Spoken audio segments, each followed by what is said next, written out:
Hello everyone, কেমন আছো সবাই? আশা করি সবাই ভালো আছো, সুস্থ আছো।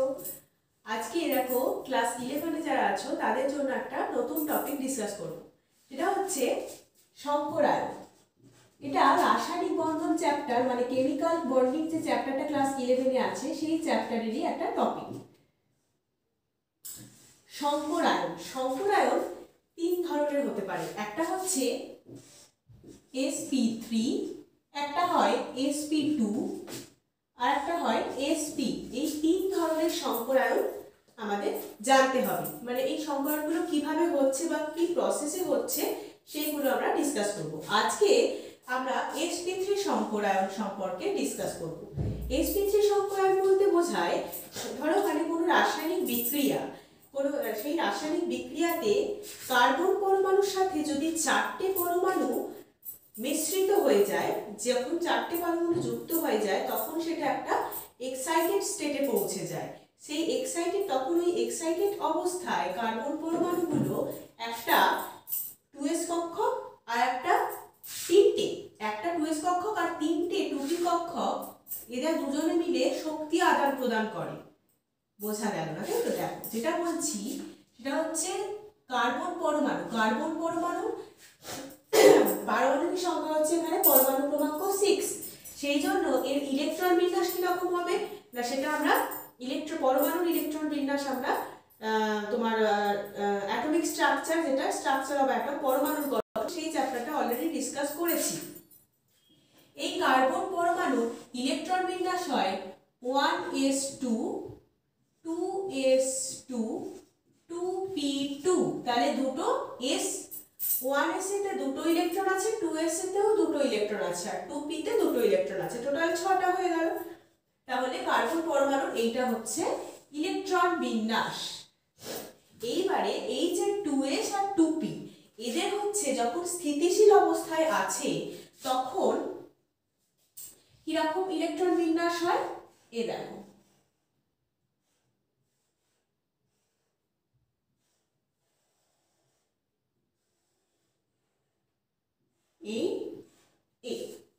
এবারে 1s, তাহলে এইটা হচ্ছে 1s, এটা 2s, আর 2p তে আমরা p উপকক্ষে আগেই পড়েছিলাম যে তিনটে, মানে তিন প্রকারের p কক্ষক হতে পারে। p কক্ষক তিন ধরনের হতে পারে, আমরা পরমাণু গঠনের চ্যাপ্টারটায় পড়েছিলাম অলরেডি।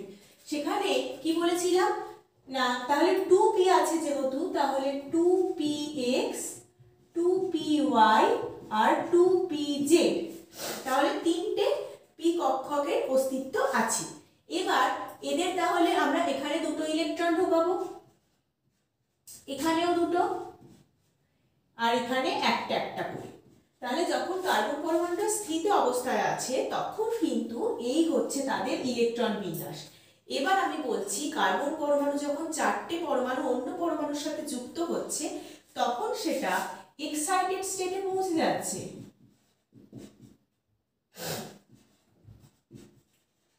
তখন যখন এক্সাইটেড স্টেটে পৌঁছে যাচ্ছে তখন তাদের ইলেকট্রন বিন্যাসটা কিরকম হয় দেখো।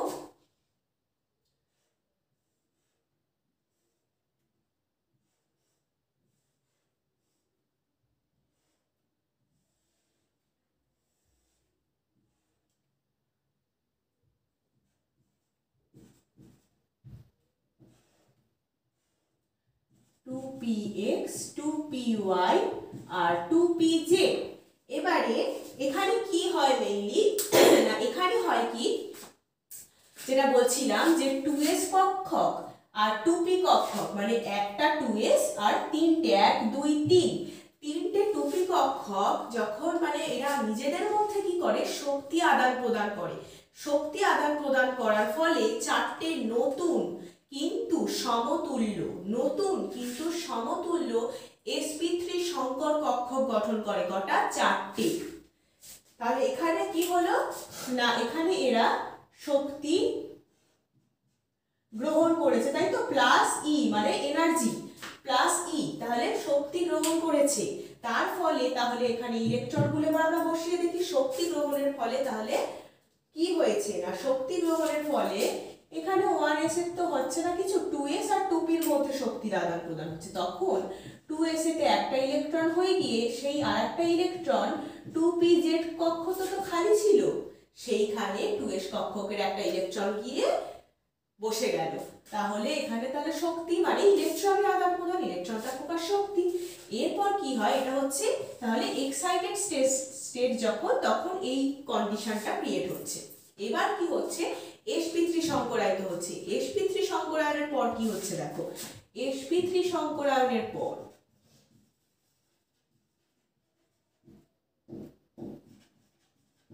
sp3 সংকরায়নের পর হচ্ছে তাহলে এদের মধ্যে আদান প্রদান হলো শক্তি 2s আর 2p এর মধ্যে, এটা মনে রাখবে।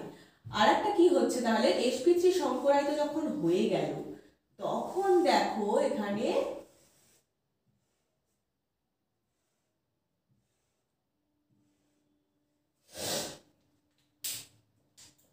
কি হচ্ছে না, এখানে হচ্ছে তোমার দুটো ইলেকট্রন যেরকম ছিল, আর এখানে 1s যেরকম ছিল, আর এখানে কি বললাম না, চারটে নতুন সমতুল্য sp3 সংকরা কক্ষ গঠন করছে। সেটা হচ্ছে একটা, দুটো, তিনটে, চারটে, মানে এই তিনটে আর এই একটা, এই দুজনরা মিলে একটা চারটে sp3 সংকর কক্ষ, ঠিক আছে, এইটা হচ্ছে চারটে sp3 সংকর কক্ষ গঠন করছে। হয়ে গেল। এরপর যেটা বলছি দেখো, সেটা হচ্ছে যে কিভাবে একটা ওই মানে এই এর আমরা আকৃতিটা ডিসাইড করব, মানে এর কিভাবে আকৃতি, মানে কি ধরনের আকার হয় এদের, মানে sp3 সংকরায়নের পর কি হয় না, এরা সুষম চতুস্তলকীয় হয়। কিরকম আকৃতি হয় না, সুষম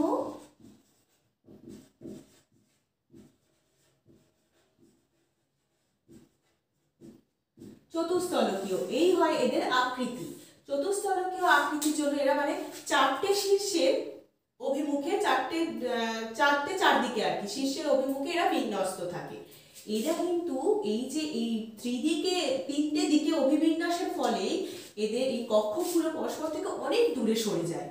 অনেক দূরে সরে গেলে কি হবে, অনেক দূরে সরে যাচ্ছে বলে এদের বিকর্ষণ মাত্রাটা অনেক কম হয়, আর এরা ন্যূনতম শক্তি স্তরে থাকে।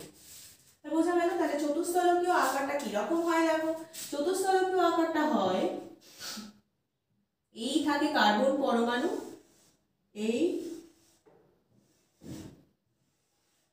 এই হচ্ছে তার sp3 সংকরায়িত থাকে, এই প্রত্যেক কটা এখানে sp3 চারটে, এই চারটে তাহলে sp3 আর sp3, তাহলে এই চারটে সংকর কক্ষ রয়েছে কার্বন পরমাণু। বোঝা গেল। এইবারে হচ্ছে আমরা বলবো যেটা, সেটা হচ্ছে কার্বন পরমাণু মানে মিথেন sp3 সংকরায়ন প্রক্রিয়ার মাধ্যমে কিভাবে আমরা মিথেন অণু গঠন করতে পারি। মিথেন অণু কিভাবে গঠিত হয় না, মিথেন অণুটা হচ্ছে আমাদের প্রথমেই জানতে হবে কি আর আণবিক সংকেতটা কি, সেটা হচ্ছে CH4। তাহলে দেখো এখানে কার্বনের সাথে চারটে হাইড্রোজেন রয়েছে, কিন্তু তাহলে চারটে হাইড্রোজেন যুক্ত রয়েছে, তার মানে এর আকৃতিটা কিরকম হবে না, এটা হবে কার্বন পরমাণু রয়েছে, তার সাথে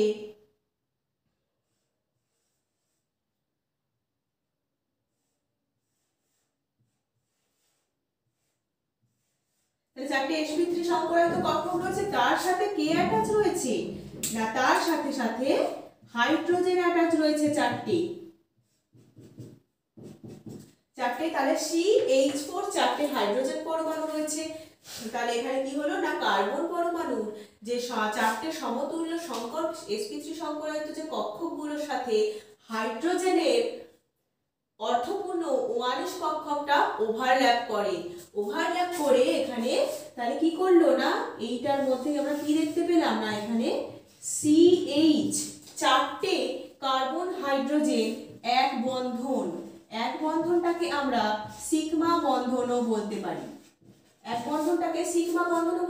কার্বন হাইড্রোজেন এক বন্ধন বা সিগমা বন্ধন গঠনের মাধ্যমে মিথেন অণু গঠন করে। এর আকৃতিও কিন্তু সুষম চতুস্তলকীয় হয়। তাহলে সুষম চতুস্তলকীয় হচ্ছে যে মিথেন অণুর আকৃতি। এবার ধরো এখানে কার্বন হাইড্রোজেন, তো এই চারটে হাইড্রোজেনের পরিবর্তে মধ্যে ধরো একটা তার মধ্যে ক্লোরিন রয়েছে বা ফ্লোরিন রয়েছে বা আয়োডিন রয়েছে, যেমন ধরো বলছি CH3Cl, এইটা CH3Cl মানে হচ্ছে এটাকে বলছে মিথাইল ক্লোরাইড। তাহলে মিথাইল ক্লোরাইডের কি রয়েছে, কার্বন পরমাণু তো রয়েছে, তার সাথে 3টে হাইড্রোজেন রয়েছে, একটা ক্লোরিন রয়েছে। তার মানে এখানে কি হলো, একই কিন্তু নয় পরমাণু, 4টে একই পরমাণুর সাথে যুক্ত হচ্ছে না, একটা তার মধ্যে ভিন্ন আছে। তখন কিন্তু এর আকৃতিটা, জ্যামিতিক আকৃতিটা চতুস্তলকীয় হবে, কিন্তু সুষম চতুস্তলকীয় হবে না। তাহলে এটা হচ্ছে মিথাইল ক্লোরাইড।